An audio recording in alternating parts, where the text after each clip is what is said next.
is a repository for our history. And soul food represents Black. At the best moments of the Black freedom struggle, when you had organizations like the Black Panthers, they understood the relationship between developing a Black nation and having healthy diets. In the Nation of Islam, we have referred to a soul food diet as a slave diet. There's so many mythologies that have accreted onto the idea of what Black people were eating during the time of slavery. Soul, she'll call it death food because it will kill you. It's almost like you eat, you get big, you go to college, you get your education, you get your diabetes, you get your high blood pressure, and you die. The most important thing is that people complicate their understanding of what soul food is, because it's easy to say that it's the bane of African American health. The bigger cause of the decline of African American health is the industrialization of our food system. In this supermarket in my neighborhood, I see vegetables that look like they're having a nervous breakdown, and they're asking people the regular price for it. In America, there is a class-based apartheid in the food system. And if you live in low-income communities, there's often very little healthy food. You want to wipe out an entire generation of people, when you want to engage in the kind of 21st century genocide, all you have to do is continue to do what we're doing, which is deprive people of access to healthy food. What we're doing is an attempt to be able to bring healthy food into those communities in a number of different ways. I run my own farmer's market now. Come there, get y'all fresh produce if y'all in Chicago. But also it has to be combined with education. You cannot really create a culture of advancement if you don't have people who are plugged into the ways that we can promote life. I am so excited to be here with the fabulous Byron Hurt, and he is premiering in Brooklyn his newest film, Food Junkies. And Byron, I know you from years. I know you from your first film, and you have grown so much as a filmmaker. And I've seen you grow, and this is from the heart. I'm very proud of you. Thank you very much. I appreciate I'm very proud of you, and I really love your films. Thank you. And I can't wait. You know, I've seen the trailer, but I'm very excited about this one. And I'm excited too. I'm excited that you'll be able to see it. Yeah. So tell me about the road to producing this film. Yeah. And directing. The road to producing and directing this film was difficult. It was very challenging. I was thinking about it the other day. I think this film was more challenging than my previous film to get done. Yeah, in some ways. I mean, it's always a challenge to get a film done, but it was really difficult to get this film done.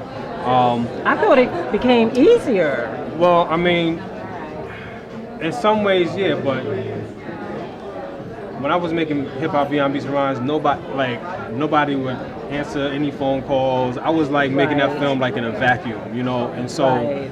Working on this film, I was still doing a lot of screenings of Beyond Beats and Rhymes. I was still being asked to, appear at certain things, so my attention was divided, my focus, it was hard to really get focused. I got to a point where I lost funding, from, an organization where I thought I was going to get money. So it was just different challenges. Wow. It was just a different set of challenges I faced making this film. Right, but that makes you stronger. It makes you stronger. I think it makes you a better filmmaker, more experienced filmmaker. Because I think every filmmaker does have a challenge. They have these stories during production, right? Exactly. So, but we made it through. We got the film done. Right. The film is doing very well. It's receiving a lot of really great reviews and a lot of real personal sort of, anecdotes and people really speaking highly of the film. So I'm really happy about that.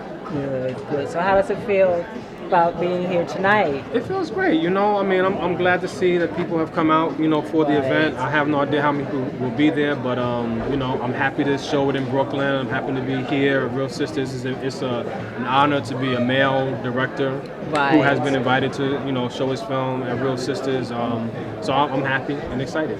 Good. Yeah. Good.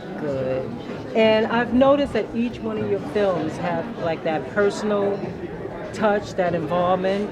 I didn't realize until I did a previous interview, the personal there's this association with your father. Yes. He's in it. Yes. And I know with Beyond Brief that started from a personal question that you wanted to answer about your struggle being a lover of hip hop and also not liking how some women were portrayed. Right. And even with your first film, there was personal. So can you speak a little bit about that? Yes. This film, like most of my films, is very personal. I think it's probably my most personal.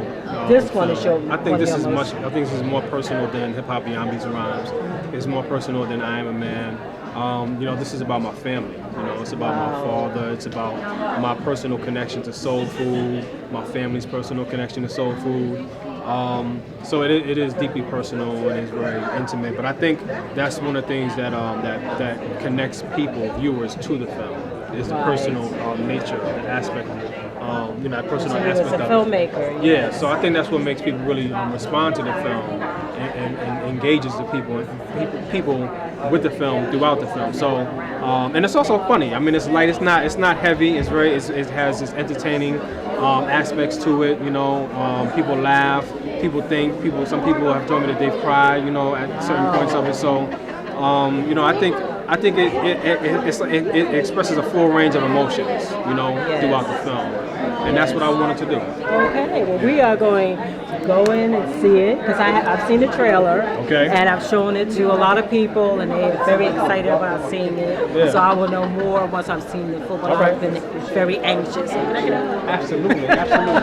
All right. You look great. Thank you. Okay. Thank you for this interview. All right, no problem.